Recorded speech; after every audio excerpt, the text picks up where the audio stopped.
अभी हम लोग का कुछ ही देरी में झंडा गाड़ी का कार्यक्रम शुरू हम लोग करेंगे।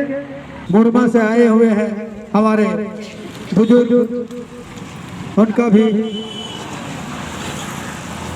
चितरंजन ओरांव जी, श्री चितरंजन ओरांव जी सारना समाज से जुड़े हुए हैं। समाज काम में उनका भागीदारी हर समय अग्रणीय रहता है। उनका भी पैर धोकर उनको स्वागत किया गया।